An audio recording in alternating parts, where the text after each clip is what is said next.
सभी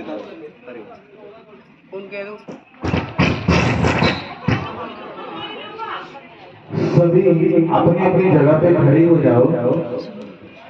आचार्य जी पंडाल में विराजमान होने जा रहे हैं, पधार रहे हैं।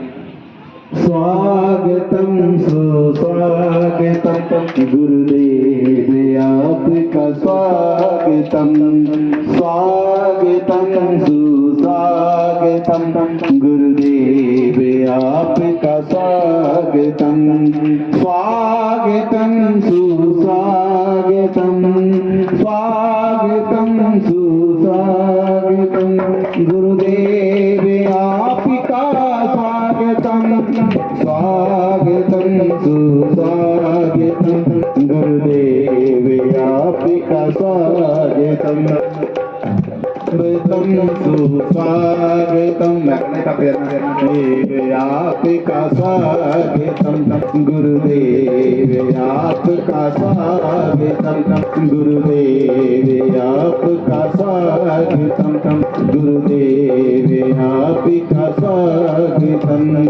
गुरुर्ब्रह्मा गुरुर्विष्णु गुरुर्देवो महेश्वरा, गुरुर्साक्षात् परब्रह्म तस्मै श्री गुरुवे नमः।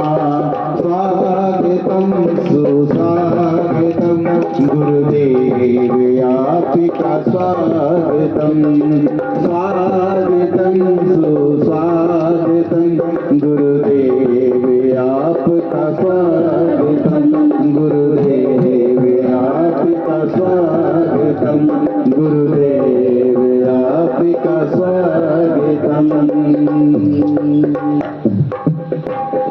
बोलिए गौ माता की जय।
बोलिए सच्चे दरबार की जय, बोले बांके बिहारी लाल की जय।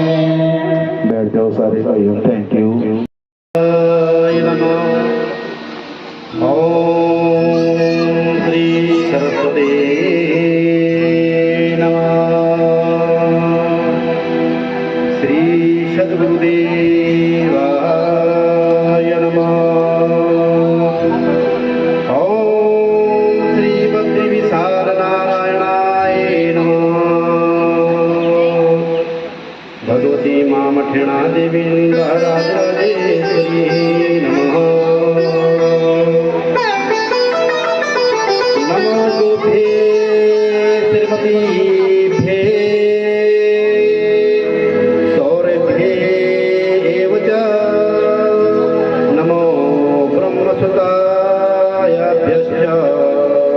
पवित्रेभ्यो नमो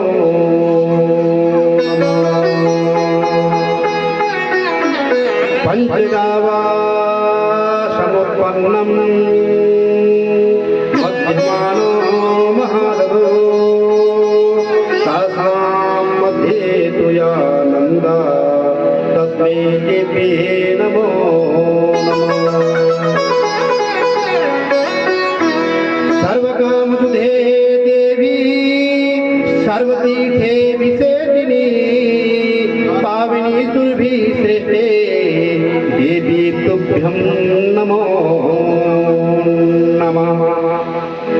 गावो ममाग्रतो सन्तो गावो मे सन्तु पृष्ठतः गावो मे सर्वदा सन्तु गावां मध्ये वसाम्यहम्।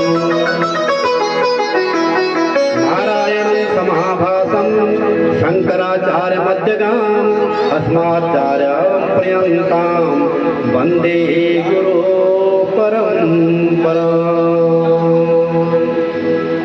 जय जय श्री राधा रमण, जय जय नवल किशोर, जय गोपी जित चोर प्रभु, जय जय माखन चोर।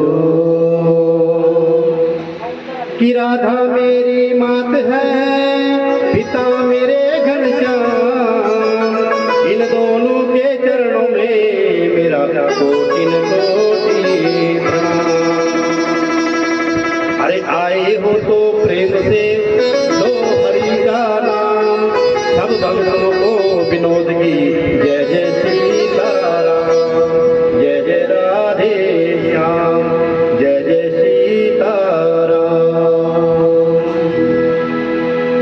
मीठी मीठी ताली के साथ भगवान श्री नारायण का ध्यान करेंगे।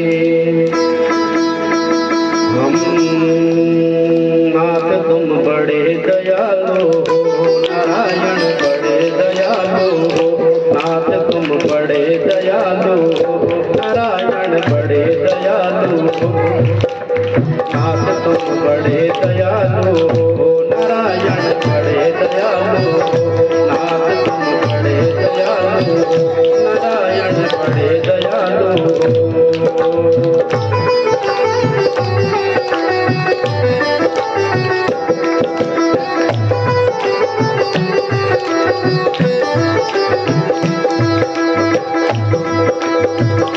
नाथ तुम बड़े दयालु हो, नाथ तुम बड़े दयालु हो।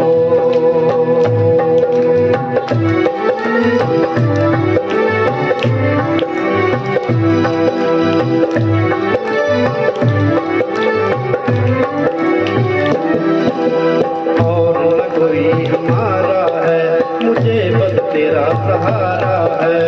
और न कोई हमारा है, मुझे बस तेरा सहारा है। नैया डोल रही मेरी, नैया डोल रही मेरी, नारायण करो न तुम तेरी।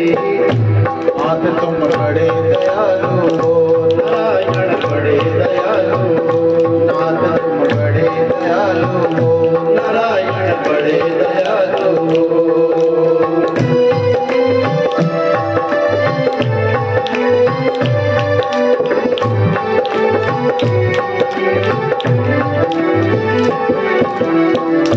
तेरा जस गाया वेदों ने, जस गाया वेदों ने पार नहीं पाया वेदों ने, मेरा जस गाया वेदों ने पार नहीं पाया वेदों ने, मेरा जस गाया वेदों ने पार नहीं पाया वेदों ने, नित नित्य गाया वेदों ने, नित नित्य गाया वेदों ने। नाथ तुम बड़े दयालु हो, नारायण बड़े दयालु हो, नाथ तुम बड़े दयालु हो, नारायण बड़े दयालु हो।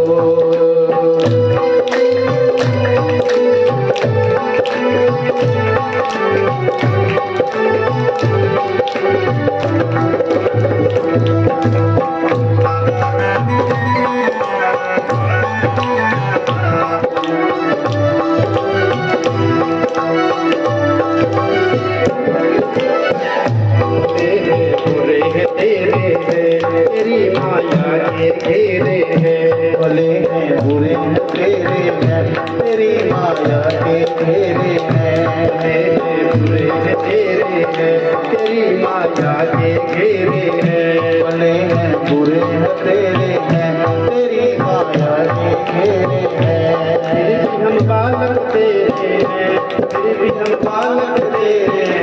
नाथ तुम बड़े दयालु हो, नारायण बड़े दयालु हो, नाथ तुम बड़े दयालु हो, नारायण बड़े दयालु हो।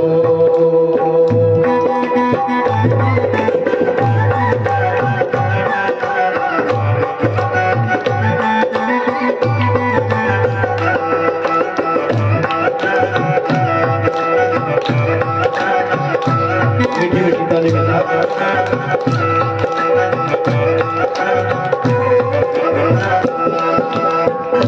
तुम्हारा नाम मिले भगवन, सुबह और शाम मिले भगवन, तुम्हारा नाम मिले भगवन, सुबह और शाम मिले भगवन, तुम्हारा नाम मिले भगवन, सुबह और शाम मिले भगवन, तुम्हारा नाम मिले भगवन, सुबह और शाम मिले भगवन, भक्ति का दान मिले भगवन, भक्ति का दान मिले भगवन।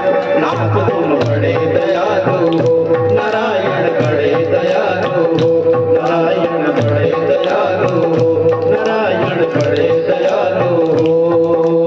नारायण नारायण नारायण, जय जय जय नारायण, नारायण नारायण नारायण, जय जय जय जय नारायण, नारायण नारायण नारायण, जय जय जय नारायण, नारायण नारायण नारायण, जय जय जय जय नारायण, नारायण नारायण नारायण, जय जय जय जय नारायण, नारायण नारायण नारायण, जय जय जय जय नारायण नारायण नारायण नारायण, जय जय जय श्री नारायण।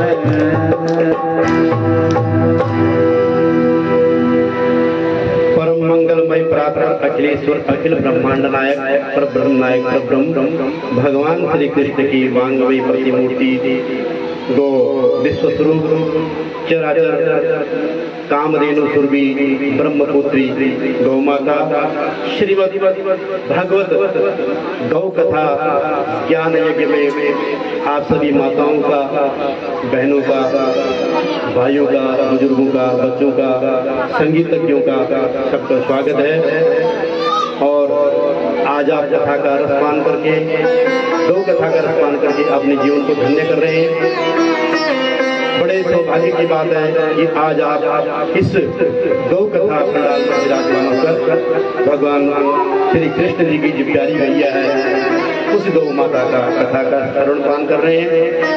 और कथा में प्रवेश करने से पहले मंगलाचरण हो गया, भगवान की वंदना हो गई है। मैं आप सबसे एक बात पूछता हूँ कि आज गौ की सेवा किस किसने की है? अपना हाथ खड़ा कीजिए। जिसने कथा को, जो लोग नित्य करते आए हैं या आते हैं या करते आ रहे हैं वो तो अपने हाथ नीचे रहते, कोई बात नहीं। लेकिन जिन्होंने कल की कथा या परसों की कथा के प्रभाव से गौ सेवा को शुरू कर दिया है वो अपने हाथ खड़े करें। बहुत बहुत बधाई होगी आपको। गौ माता आपकी अन्न धन के भंडारे परिपूर्ण रखें। और अभी तो कुछ हाथ उठे हैं और मेरा ये मकसद है कि एक दिन ऐसा आए कि जब ये बात पूछी जाए तो एक ही हाथ नीचे ना, सब हाथ ऊपर उठे हुए बोले गौ माता की। आजकल गली गली में बच्चे एक ही चीज बोल रहे, क्या बोल रहे जी? माँ। मानसी माँ, वो भी माँ बोलती है। बंद गली में जो बच्चे माँ बोली जा रहे, जहाँ भी जो बच्चे माँ माँ लगे हुए हैं, तो अच्छी बात है। गौ कथा के प्रभाव से बच्चे माँ का ध्यान, हमारी माँ प्रथम दिन की जो कथा थी, 9 माताओं को विवरण आया था ना, धरती माता, गौ माता, जननी माता, गंगा माता, गायत्री माता। तो इन 9 माताओं को जो अपने जीवन में उतारता है, उसी का तो गौ माता उद्धार करती है।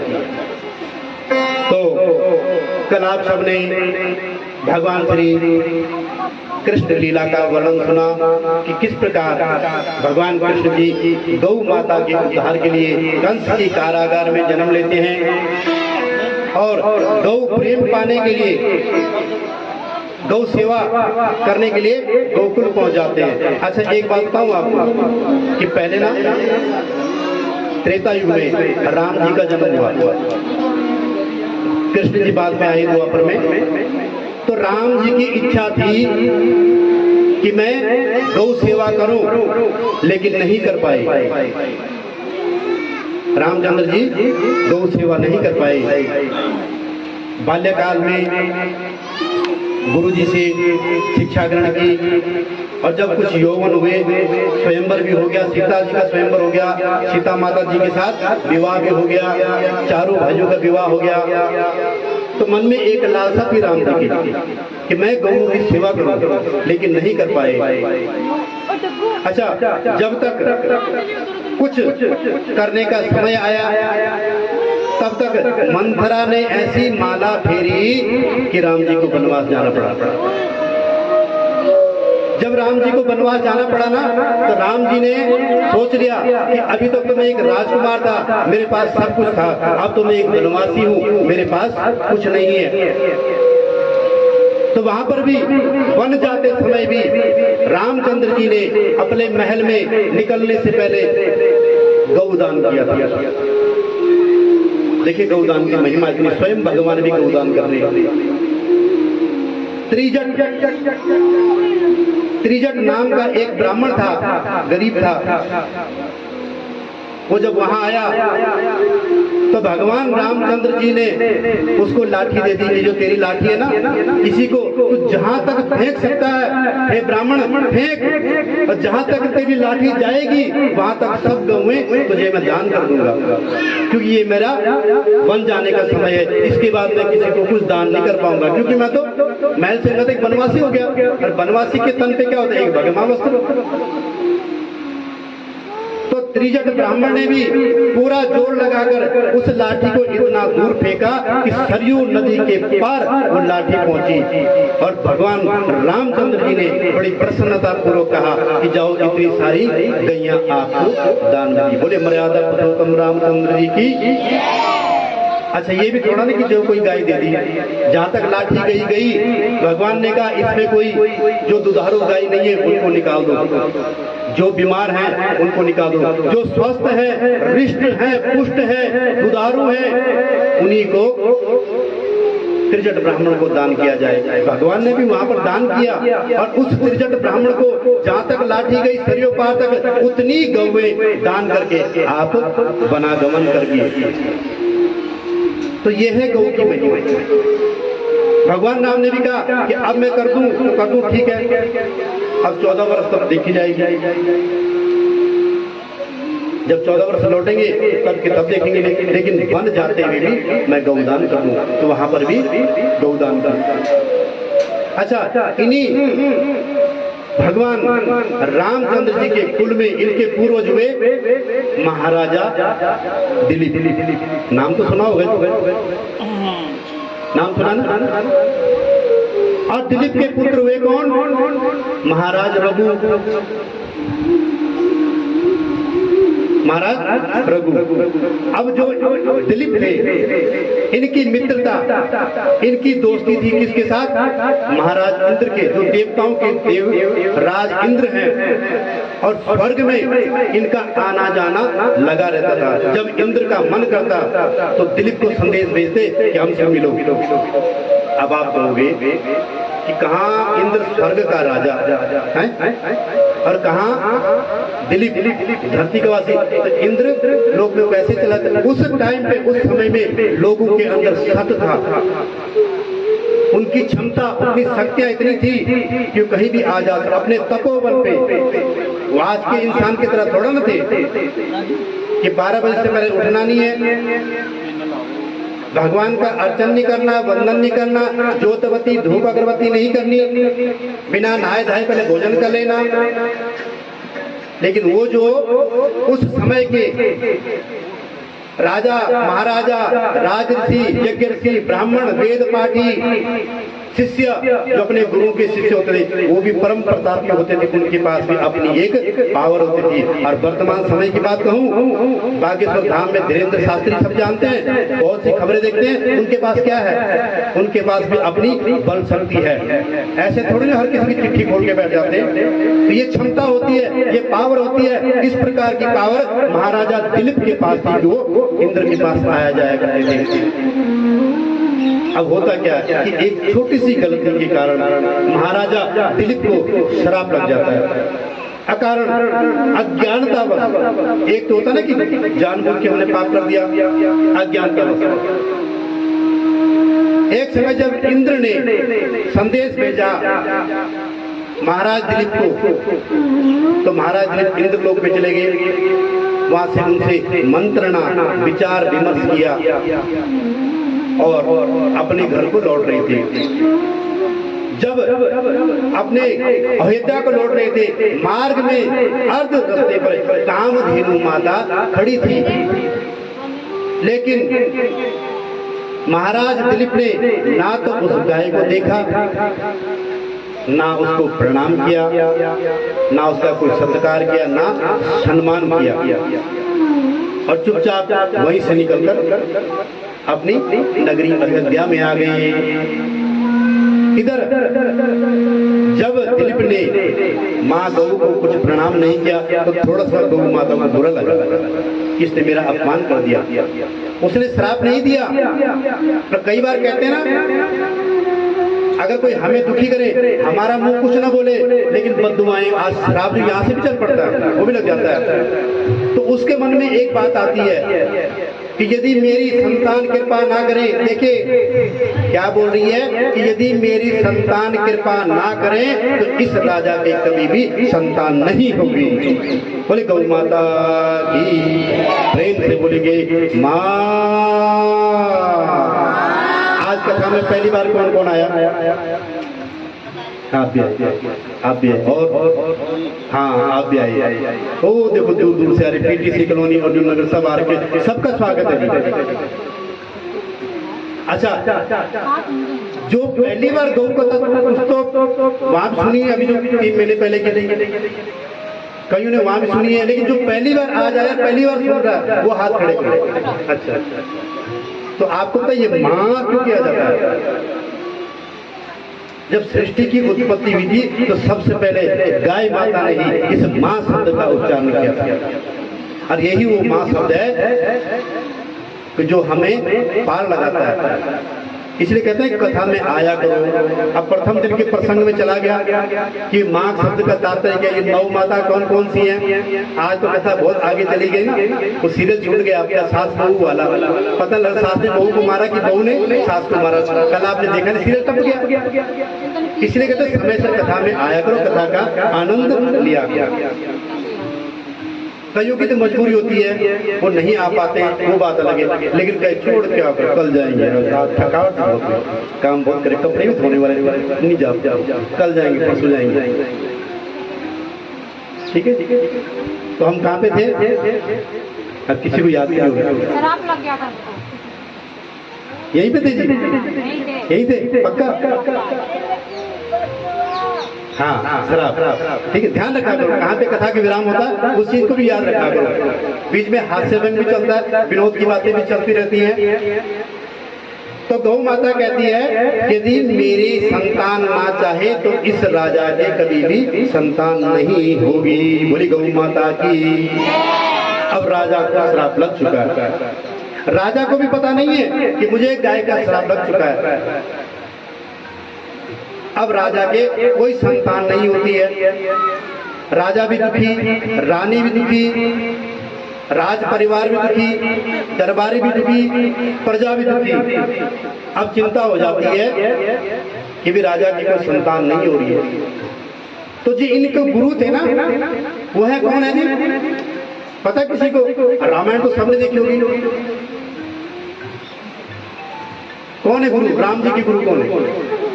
कुल गुरु कौन है?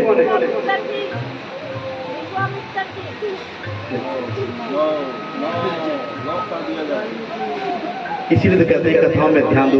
मेरी माताओं, मेरी बहनों, रामायण सबने देखी है। अभी पूछ लोगे ना कि फलाने गाने में कौन सी हीरोइन थी, फट सकेंगे प्रीति जिंटा। ओ हेमा मालिनी, वो पुराने फिल्म का गाना है।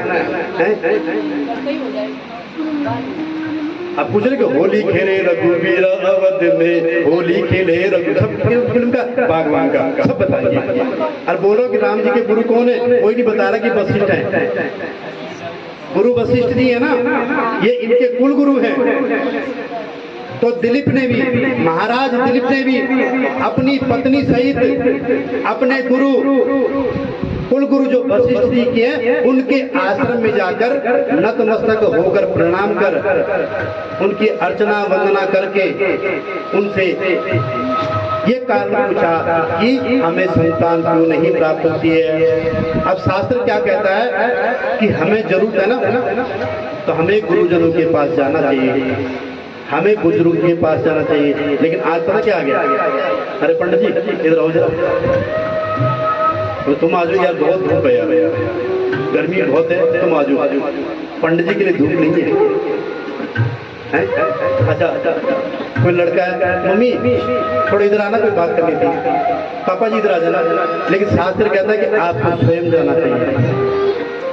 भगवान जब महाभारत का युद्ध चल रहा था तो भगवान कृष्ण के पास भी दो ही लोग गए थे, दुर्योधन भी गया था, तो अर्जुन भी गया था।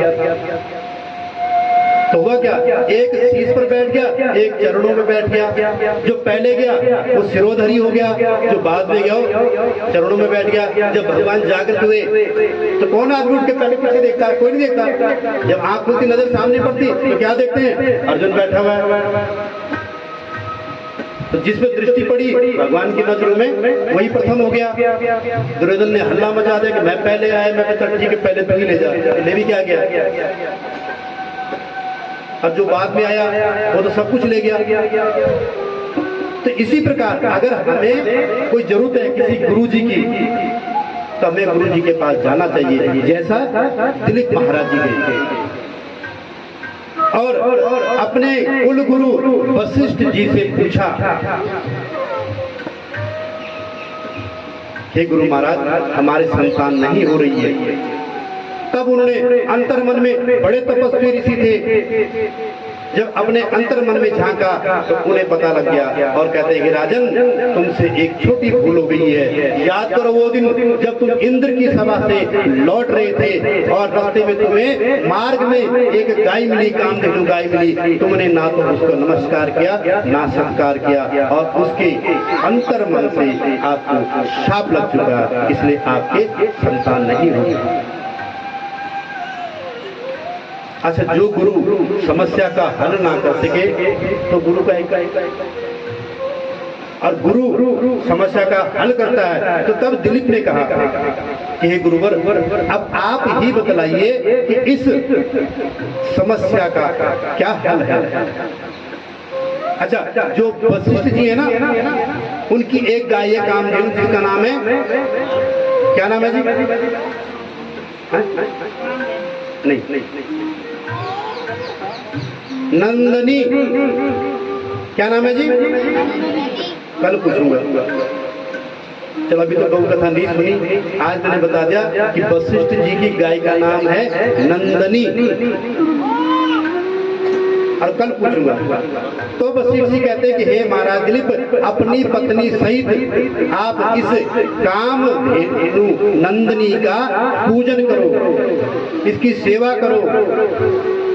किस प्रकार कि आप इसको जंगल ले जाकर इसको घास खिलाओ, इसको जंगल ले जाओ, ये वहां चलेगी। आप इसका ध्यान रखना, जंगली पशु से, हिंसक पशु से आपको इसकी रक्षा करनी है। जब ये घास खाएगी तब ही आप अपना खाना खाना, जब ये पानी पी लेगी तब ही आप पानी पीना, जब ये बैठ जाएगी तो तब ही आप बैठना। जहाँ ये खड़े रहेगी उससे ऊंचे स्थान पर आप खड़े नहीं होंगे, आपको उससे नीचे स्थान पर रहना पड़ेगा। जब ये सो जाएगी तब आपको सोना पड़ेगा। तो दिलीप महाराज हाथ जोड़कर खड़े जाते कि महाराज मैं ये काम अवश्य करूंगा, मैं इस गौ व्रत को पूरा करूंगा और गौ माता की सेवा करूंगा। महाराजा दिलीप की पत्नी का नाम है सुदक्षिणा। दोनों पति पत्नी महाराजा दिलीप और सुदक्षिणा बड़े प्रेम के साथ गौ माता की सेवा करने लग जाते हैं।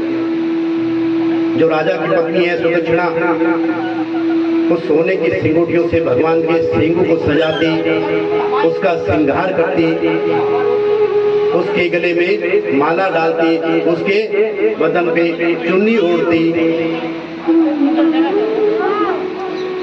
उनके पैरों में, उसके बदन पर इत्र को छिड़कती, फूल माला से उसका स्वागत करती, उनका पूजन करती। और राजा रानी एक दिन में 3 समय गौ माता का आरती वंदन पूजन करते थे, प्रातः मध्याह्न और सायंकाल। सनातन पद्धति में ग्रंथों में माँ गौ की 3 समय की आरती लिखी हुई है, सुबह की, दोपहर की और सायंकालीन की। अब इसमें क्या होता है कि इधर महाराजा दिलीप की जब संतान नहीं होती है वो दुखी होते हैं और दुखित होकर गुरु के पास जाते हैं। तो गुरु के पास जाकर जब गुरु ने अपना आशीर्वाद स्वरूप उन्हें उपाय बतला दिया तो वो गौ माता की सेवा करने में लग गए।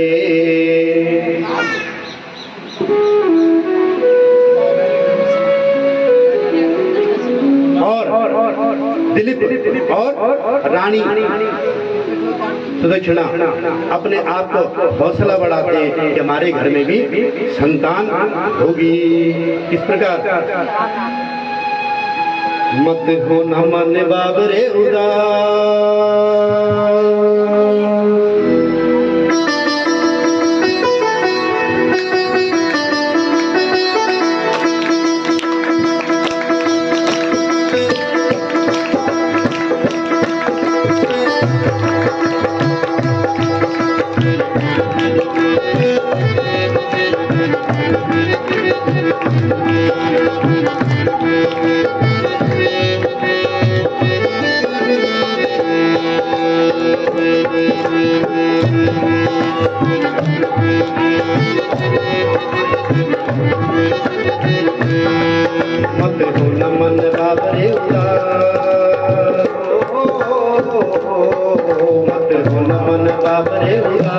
सांवरा जरूर आएगा।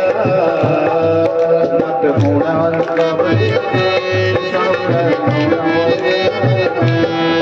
मत से रखना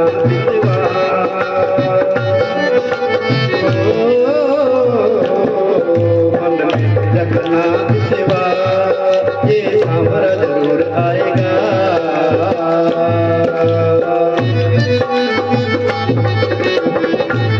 इसी प्रकार का विश्वास आपको भी होना चाहिए। अगर आपके मन में विश्वास है, श्रद्धा है, ऐसी कोई मनोकामना नहीं है तो आपकी पूर्ण नहीं हो सकती है।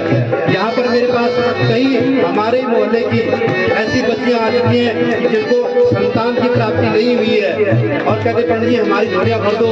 लेकिन मैं कहता हूँ इस दरबार से, इस व्यास गद्दी पर विराजमान होकर कहता हूँ कि आस रखना, विश्वास रखना, आप सबकी झोलियां भर जाएंगी।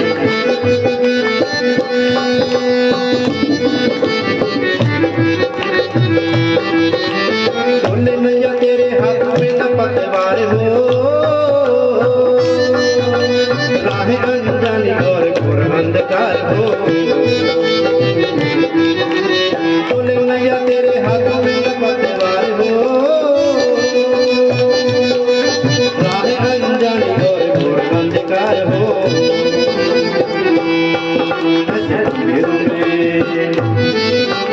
अंधेरों में बन के प्रकाश,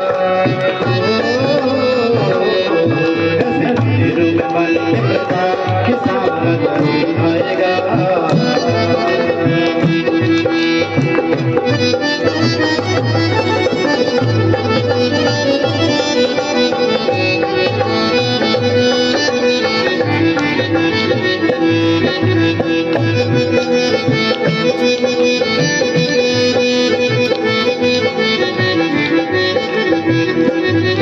तेरी लाज नहीं जाने देगा इतना तो जानना,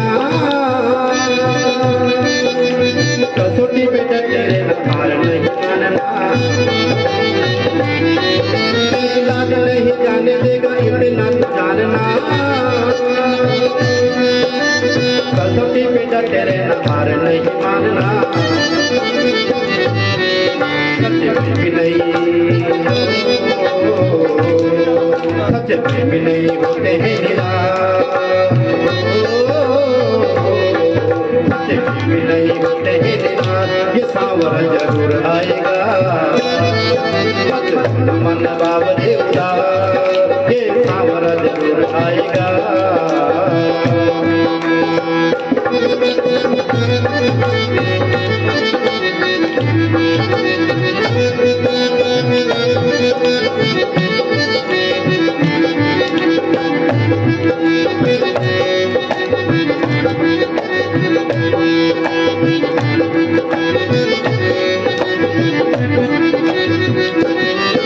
मेरा पी गई थी विष प्याला इसी विश्वास पे, घर पे सुदामा आया इसी विश्वास पे। मेरा पी गई थी विष प्याला इसी विश्वास पे, घर पे सुदामा आया इसी विश्वास पे। है भक्तों को है भक्तों को ये विश्वास, ये विश्वास, ये सांवरा, ये सांवरा आएगा ना। किस किस के घर आएगा? हाथ खड़े करो। ये सांवरा जरूर आएगा, जरूर आएगा। मन बाबरे उड़ा, मन बाबरे उड़ा, सांवरा जरूर आएगा, सांवरा जरूर आएगा, सांवरा जरूर आएगा।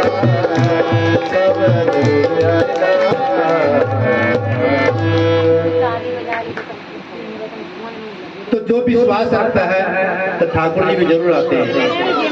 और कई घर तो ऐसे हैं कि जब हम घर में चले जाते हैं ना तो कहते हैं वो ठाकुर जी आ गया।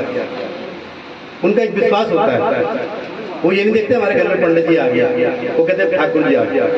तो एक विश्वास उनका, और अपने घर में पूरा इज्जत मान देकर चाय पानी भोजन व्यवस्था जो भी हो गया तो ठाकुर जी कहकर बोले आ गया। और कई घरों में हम जब आते तो हमें गुरु की दृष्टि से देखते गुरु जी आ गया। जैसे कई बच्चों की हमने शादियां विवाह करा दिया, पूजा पाठ उनका बहुत उनका कर रहे हैं, तो गुरु जी की दृष्टि से देखते हैं। कई भाई बंदी की दृष्टि से देखते हैं, सम्मान अच्छा सब करते हैं। तो इसी प्रकार जब हम पूर्णता विश्वास करते हैं श्रद्धा भाव से तो आपकी मनोकामना पूर्ण होती है। गुरु जी का स्वागत के लिए संत शिवदास जी हरिहर आश्रम वाले महाराज हमारे बीच में पधार चुके हैं, और जिस समागम में संत आ जाते हैं तो साक्षात नारायण आ जाते हैं। एक बार संत जी के स्वागत के लिए सभी खड़े होकर स्वागत कीजिए, खड़े हो जाइए। बोलिए सदगुरु महाराज की, बोलिए संत महाराज की। जी जब कथा में संत पधारते तो हम उनके स्वागत में खड़े हो जाते हैं ना, तो नारायण भगवान का स्वागत हो जाता है। नमस्कार। हरि हरि हरि। तो जब श्रद्धा भाव विश्वास से हम भगवान का पूजन करेंगे तो भगवान क्यों नहीं आते हैं, लेकिन भावंत तिष्ठत देवता, भाव का होना अति आवश्यक है, विश्वास का होना अति आवश्यक है। चलो इसी भाव विश्वास से महाराजा दिलीप ने और उनकी पत्नी सुदक्षिणा ने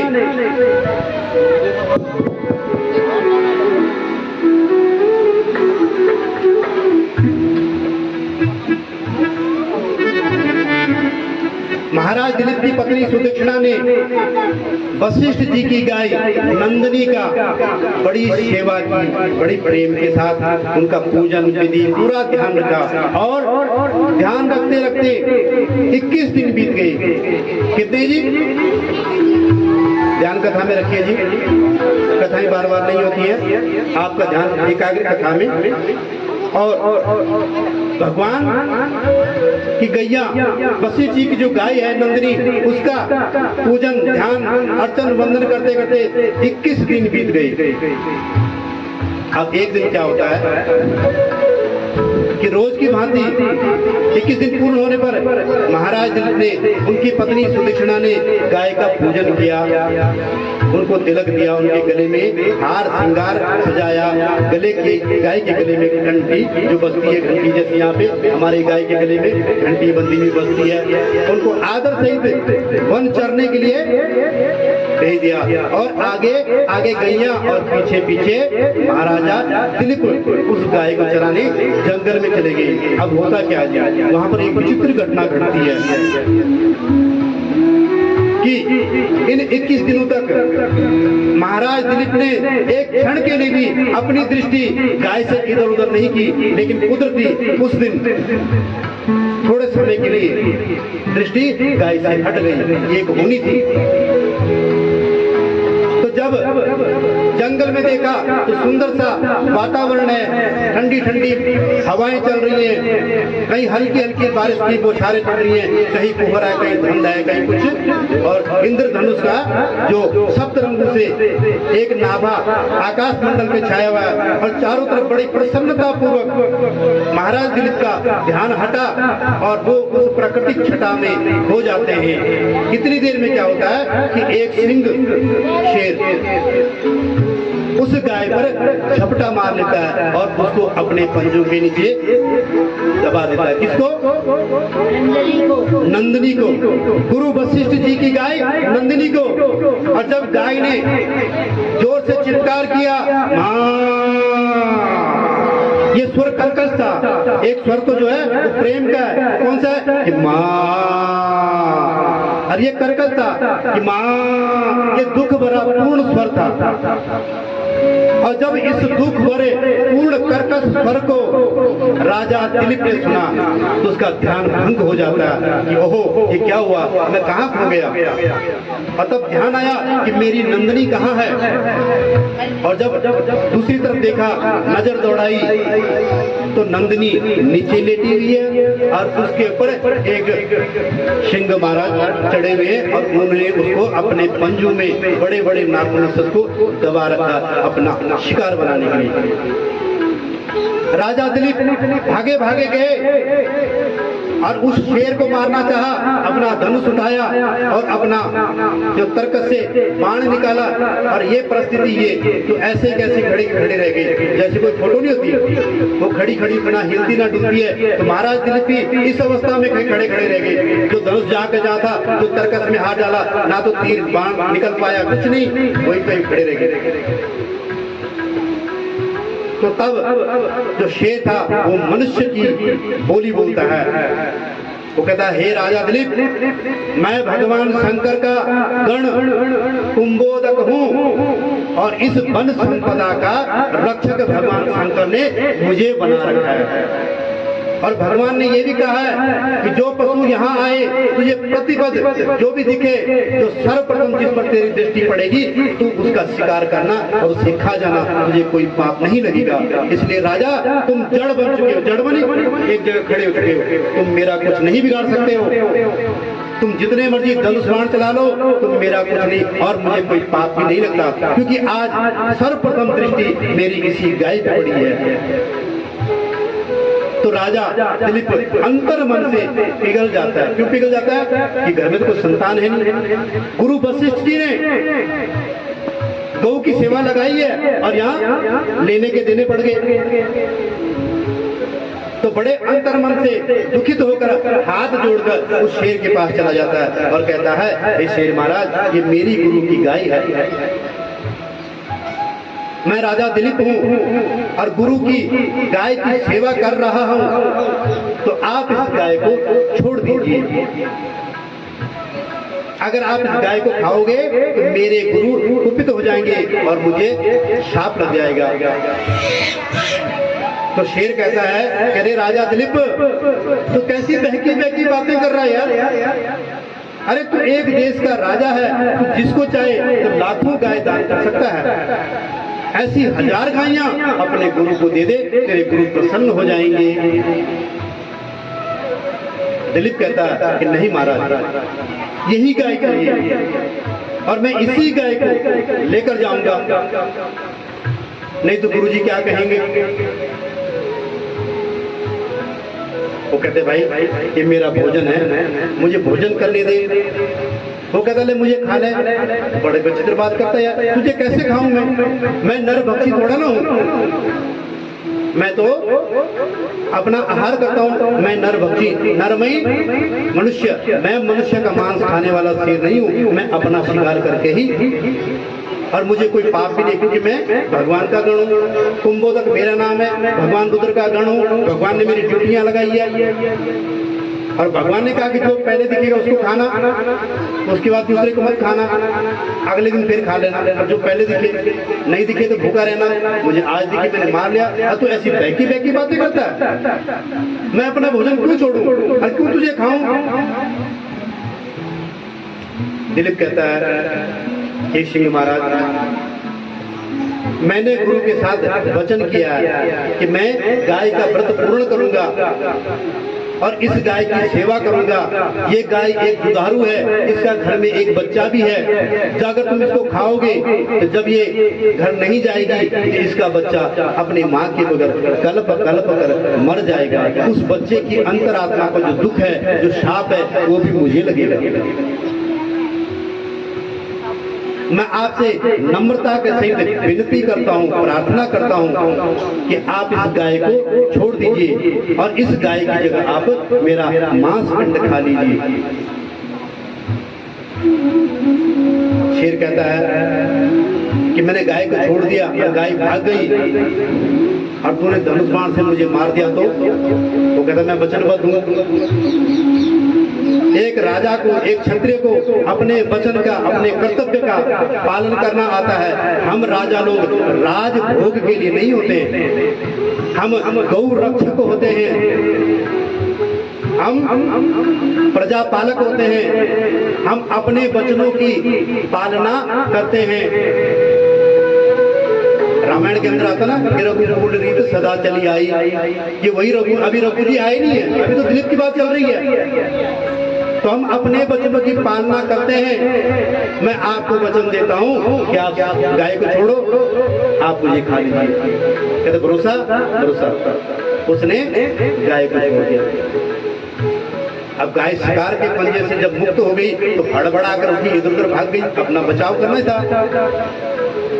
तो महाराजा दिलीप ने क्या किया, सर्वप्रथम अपना तरकश निकाला, एक तरफ फेंका, अपना धनुष एक तरफ फेंका, अपने राजसी वस्त्र फाड़े वो एक तरफ डाल दिए और अपने आप को एक मांस पिंड समझकर उस शेर के आगे लेट गए, प्रार्थना की कि इस गाय के बदले में अब आपको अपना शरीर का मांसपिंड अर्पण करता हूँ, और प्रणाम से गाय के आगे लेट गई। बोलो महाराजा दिलीप की, बोले गौ माता की, बड़े प्रेम से बोलेंगे माँ।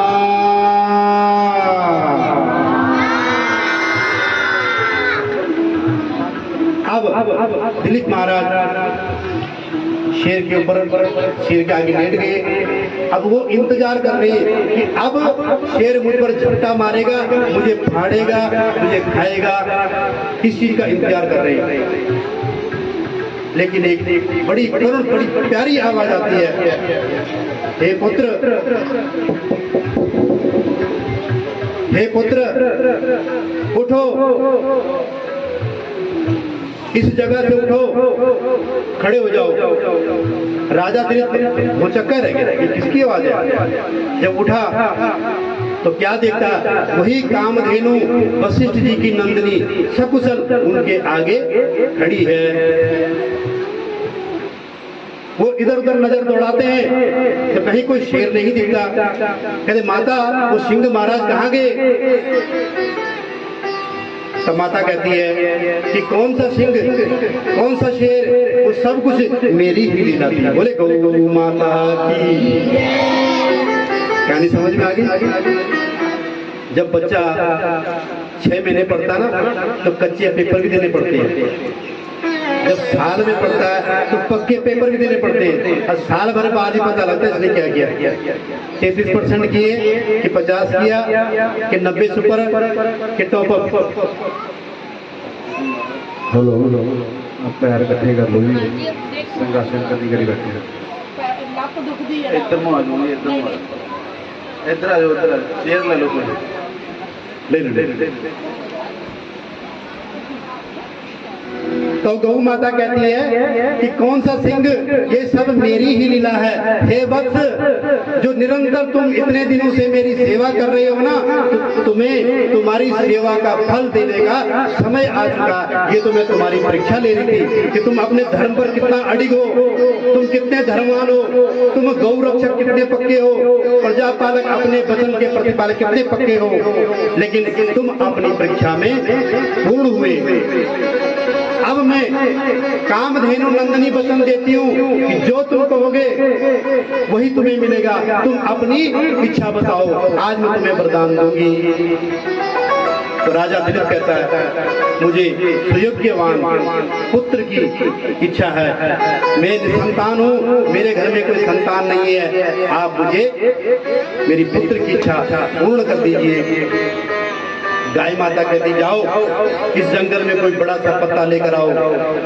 एक बड़ा सा पत्ता लेकर आते और उसमें गाय अपना दूध दोहन करती है। स्वयं राजा दिलीप ने नहीं किया, स्वयं दोहन करती है और कहते हैं, हे राजा, इस दूध को पी लो, तुम्हें पुत्र की प्राप्ति होगी। लेकिन फिर भी राजा ने उस दूध को पीने से मना कर दिया कि माँ, मैं ये दूध नहीं पी सकता। कि क्यों नहीं पी सकते हो? कि दिन भर में तुम जंगल में चल रही थी, बीच में ये लीला भी हुई, आपने परीक्षा भी ली, इसमें कुछ समय व्यतीत हो चुका है। बेला आ गई है गोधुली की, घर में आपका बच्चा बगैर दूध के भूखा प्यासा है और उससे पहले मैं भोजन कर लूं, मैं इस दूध को पी लूं, तो मुझसे बड़ा पापी कौन होगा। गाय माता ने उसकी धैर्यता की और भी उसके सबर कर जो फल से मिलना था उसे और भी फल दिया कि तुमसे बड़ा जो पुत्र तुम्हारा जन्म लेगा उससे बड़ा प्रतापी कोई नहीं होगा, कि तुम्हारे अंदर अभी भी इतना धैर्य है। गाय कहती, चलो आश्रम की ओर चलेंगे और आगे आगे गाय पीछे पीछे महाराजा दिलीप गुरु वशिष्ठ के आश्रम पर पहुंच जाते हैं। जब आश्रम पर पहुंच गए तो सुदक्षिणा रानी हाथ में थाली लिए पूजा के लिए, जो रोज का काम था। गाय आएगी गोधुली बेला में। अच्छा, गाय का एक सिद्धांत है कि जब सवेरे गायों को जंगल भेजा जाता ना तो धीरे धीरे चलती है, पता है क्यों? छोटे छोटे बच्चे घर में होते हैं और माँ का ध्यान बच्चों में होता है कि मेरा बच्चा घर पे है। वो जाएगी धीरे धीरे चल चल चल चल चल किधर चल, जंगल में चलेगी और चलते चलते जब यकायक बच्चे का ध्यान आता है तो घर की तरफ मुंह करती है। अब जैसे ही शाम की गोद धुला बेली होती है ना, जब घर का समय होता है गाय स्पीड से भागती है, फटाफट फटाफट चल चल चल चल। और जो उनकी पैरों की हुड़दंग मचती है ना, उससे जो धूल उड़ती है उसको कहते हैं गो धूली बेला, यानी गाय के चरणों से उड़ी हुई धूल।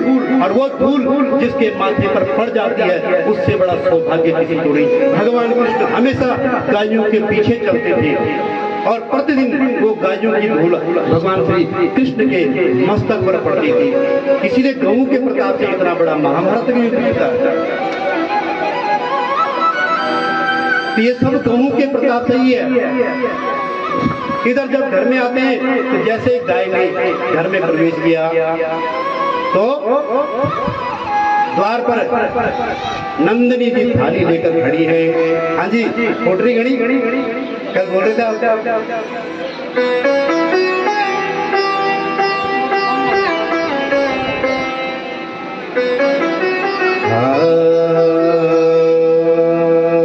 राजस्थानी भजन है। फुटरी घड़ी का मतलब बता दूं कि फुटरी घड़ी होता है, फुटरी में बहुत घड़ी में बहुत सुंदर कि मेरी गौ माता इतनी सुंदर है कि जो कई गऊ ने चुनरी चढ़ावे, अगर चुनरी चढ़ा तो जीने रहा एक अमर सुधा, उसका स्वाद हमेशा अमर रहता है। जो कोई गऊ ने पानी जो पिलावे, घर में गंगा जी का वास रहेगा। जो कोई चारा खिलाएगा तो उसके खेत हरे भरे रहेंगे। अब आप बोलोगे पंडित जी हमारा तो खेत ही नहीं है, क्या रहेगा हरा भरा? अच्छा बोलो किस किस के खेत नहीं है? बोलो खेत किसके नहीं है वो हाथ खड़े करो। जिसके खेत नहीं है आप सब गलत हो, सब गलत हो। आप खेत से क्या समझते हो कि जो खेत जो जमीन वही है? खेती वो भी होती है जिस खेती में आपके बाल बच्चे पल रहे हैं, वो भी तो आपकी घर की खेती है। जो कोई गऊ ने चारा खिलावे जीणे राई, हरिया भरिया खेत वो भी है जो खेत खलियान होते हैं। और खेत जो हमारे घर की खेती है जिसमें हमारे बच्चे हैं, हमारे पोते हैं, दोते हैं, वो भी तो हमारा घर है, हमारा खेत है। हाँ तो थोड़ी मीठी मीठी तालियों के साथ हाँ तो गऊ माता सांवरिया रो गऊ माता पोटरी घड़ी, हाँ तो गऊ माता सांवरिया रो गऊ माता पोटरी घड़ी।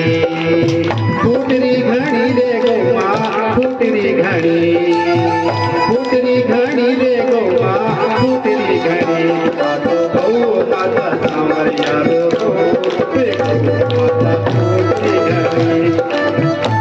दक्षिणा गौ माता की आरती कर रही है और अपनी गाय की वंदना कर रही है कि मेरी गाय जैसा कोई सुंदर नहीं है। और कभी इसको चुनरी चढ़ा रही है, कभी इसको माला दे रही है, कभी इसको पुष्प माला, कभी तिलक कर रही है, कभी चंदन कर रही है। हाथों गौ माता, हाथों गौ माता सांवरिया रो गौ माता पोटरी घड़ी। नृत्य वाला कोई नहीं है, नृत्य वाला कोई नहीं है। गाय का शिकार हो रहा। कल तो आप बोले थे पंडित जी मैं बहुत नाचूंगी, आप ये भजन सुनाना, आज कहाँ गए हैं?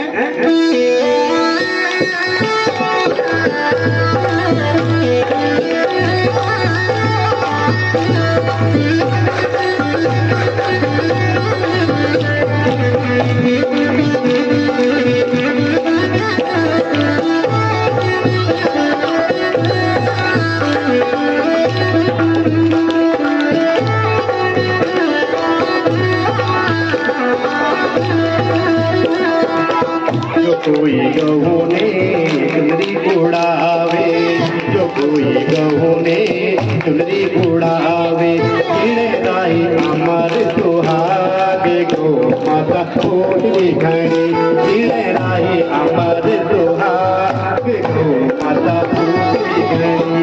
हाथों गौ माता सांवरिया रो गौ माता पोटरी घड़ी।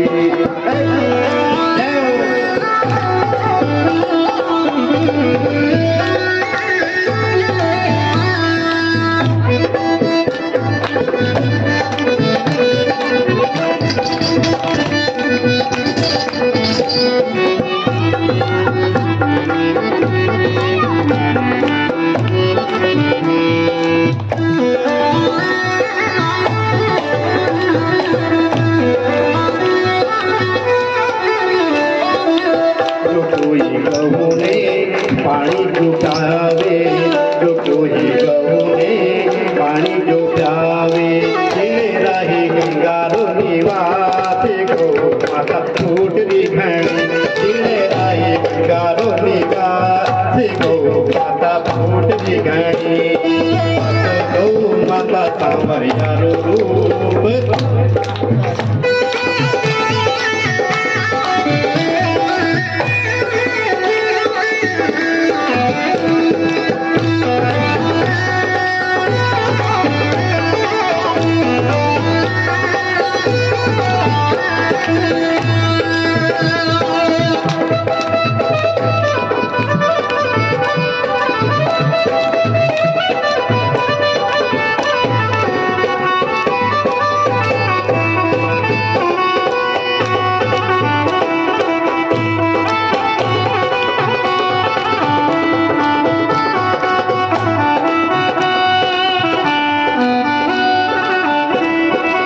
जो कोई गऊ ने रोटी जो देवे, जो कोई गऊ ने रोटी जो देवे, इणे राई धन का भंडार, गौ माता फूटरी घणी, इणे राई धन का भंडार, गौ माता फूटरी घणी।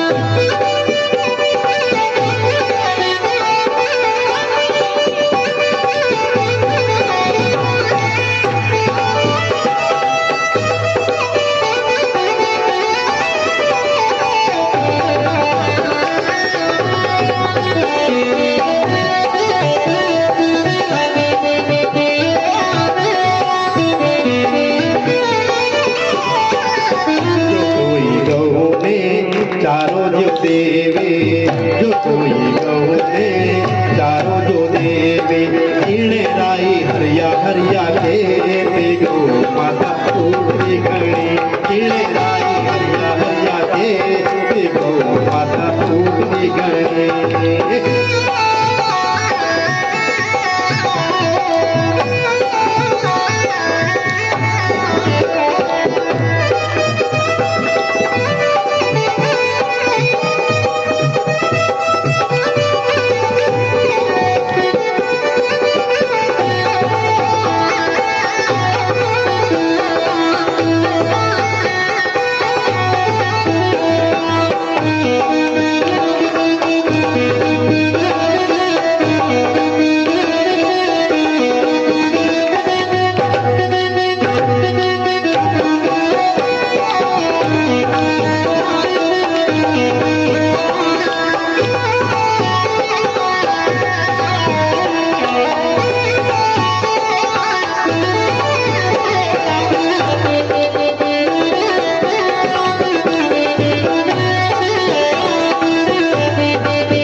चुनरी उड़ावे, जो कोई गऊ ने चुनरी उड़ावे, इणे राही अमर सुहागे, गौ माता फूटरी घणी, इणे राही अमर सुहागे, गौ माता फूटरी घणी, गौ माता फूटरी घणी।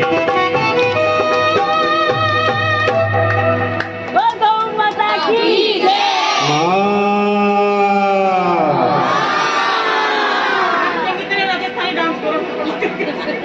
भजन भी राजस्थानी तो जोश ऐसा होगा। राजस्थान की धरती बहुत बड़ी प्यारी है जी। थोड़ा पानी की कमी में बहुत गया हूँ, बहुत प्रोग्राम किए, बहुत कथाएं की, बहुत पूजा पाठ किया राजस्थान में। तो जब राजस्थानी भजन हो और राजस्थानी चुनरी ना लहराए, जो कोई गऊ ने चुनरी उड़ावे, जीणे राही अमर सुहाग, गौ माता फूटरी घणी। कितनी सुंदर है ना गौ माता, है? तो कभी आपने ये सुंदरता उस गाय में देखी जो आपके द्वार पर आई है? उसमें भी देखो ना, रानी दुर्जटा क्या कर रही है? यही तो कह रही है कि मेरी गौ माता आगे आरती की थाली लेकर पूजा बंदन कर रही है।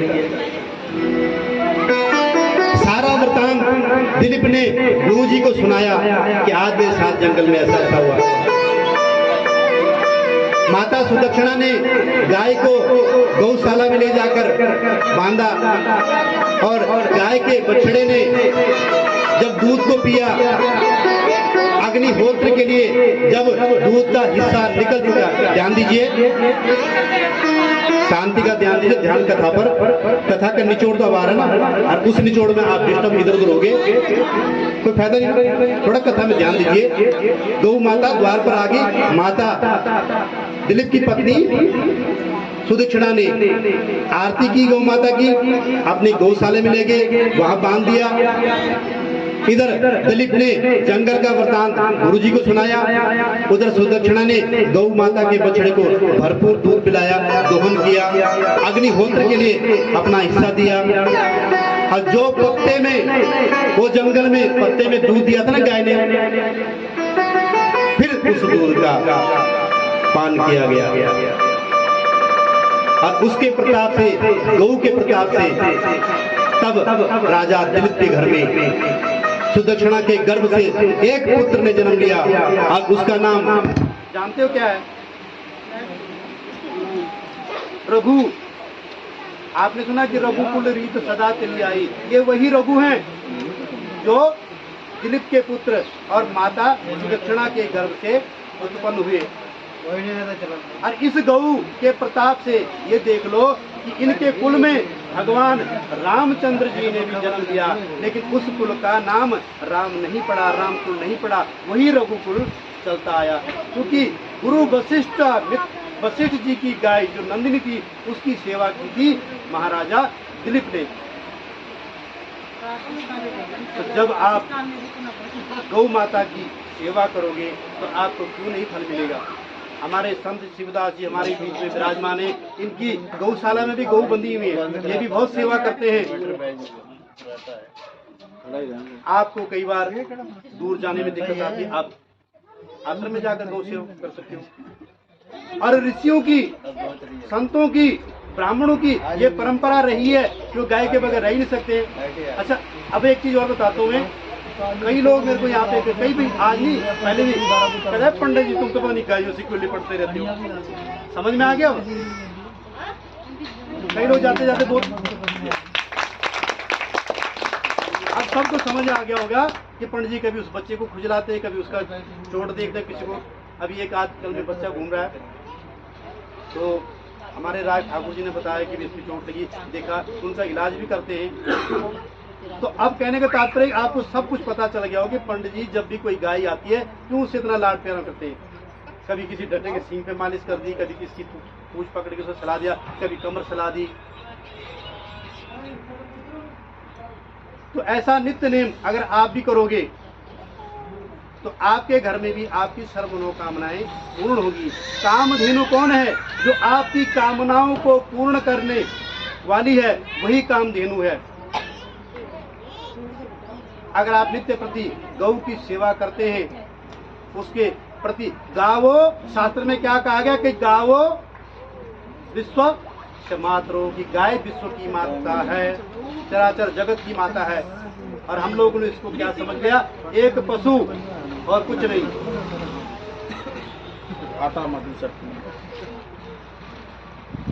हमने मात्र उसे एक पशु समझकर उसे प्रताड़ित, उसे दंडित करना शुरू कर दिया। वो क्या ले लेती थी आपसे? आपके द्वार पर आ गई, एक रोटी मांगती है, बेचारी मांगती भी नहीं, खड़ी रहती है। आपने दे दिया तो ठीक है, नहीं दिया तो चुपचाप चली जाती है।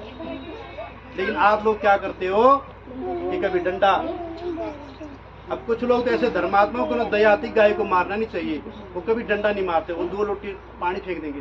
चल, अगर आपके ऊपर कोई ऐसा पानी फेंक दे कैसा लगेगा? सर्दी के दिन हो और आपके ऊपर पानी फेंक दिया जाए कैसा लगेगा? उसकी भी आत्मा है, उसमें भी जीवात्मा है। 33 कोटि देवी देवताओं का सार बताया गया कि सर्वे देवा गवा मंगे तीर्थानि गोपदेश उचा।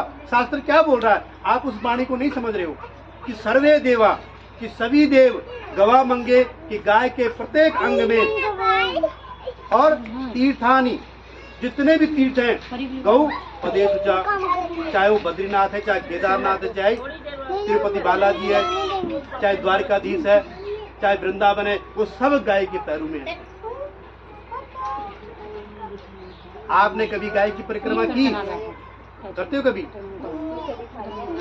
नहीं करते हो? एक परिक्रमा करने पर एक अश्वमेध यज्ञ का फल मिलता है। अब बताओ कितना टाइम लगे आपका? ऐसे 1 मिनट ही लगता। अच्छा, कई बार आपके घर पे गाय आती ना, आपके मन में होता कि पंडित जी ने बोला था पर कि मैं भी एक विश्व में, लेकिन ऐसे वो देख तो नहीं रहा। कल को कही ना, अरे बड़ी गो भगत बन गई भाई, यह हकीकत है जी, प्रत्यक्ष प्रमाण है। अरे क्या लेना आपने किसी से? आप अपना कर्म करो, आपके मन में आया परिक्रमा करो, आप परिक्रमा करो, 1 करो, 4 करो, जितना करो अच्छी बात है। उस गाय के लिए पानी रखो, पर ये नहीं कि पानी जूठा बिठा करके डाल दिया, चलो भी बची हुई रोटी डाल दी। अपने घर का सर्वप्रथम भोग गाय माता को ही लगाओ।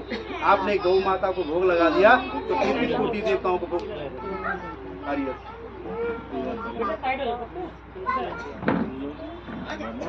तो आज कथा में संत महाराज जी भी आए, और जिस कथा में संतों का आगमन, शास्त्र की वाणी है कि जिस कथा में संतों का आगमन हो जाता है वहाँ साक्षात विराजमान हो जाते हैं। कौन? नारायण भगवान।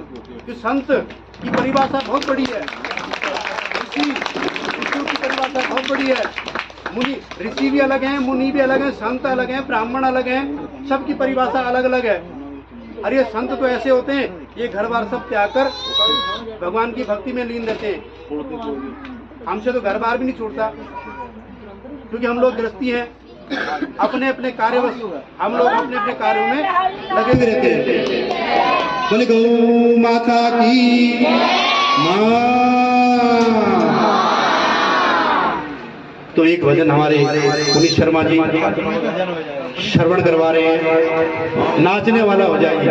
यहाँ बहुत से हमारे भक्तजन इशारा करें कि हमने नृत्य करना है, और जब नृत्य की बारी आती है तो सब चुप बैठ जाते हैं। हो जाएगी पल्लू लटके, जरा सा यूं, जरा सा यूं।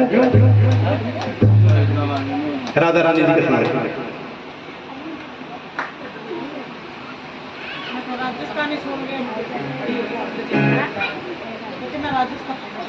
हरिओ सुखड़ो शाम।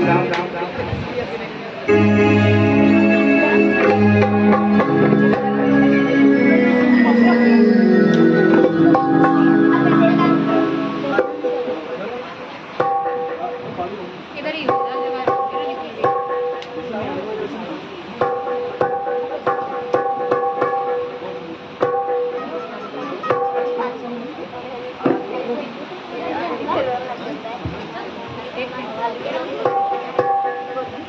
भोली के बिहारी लाल की जय।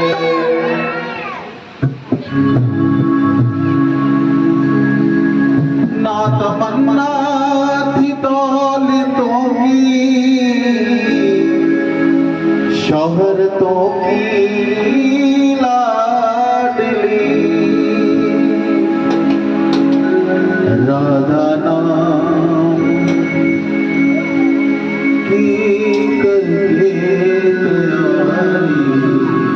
मैं बड़ी मस्ती में हूँ।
शोहर तो की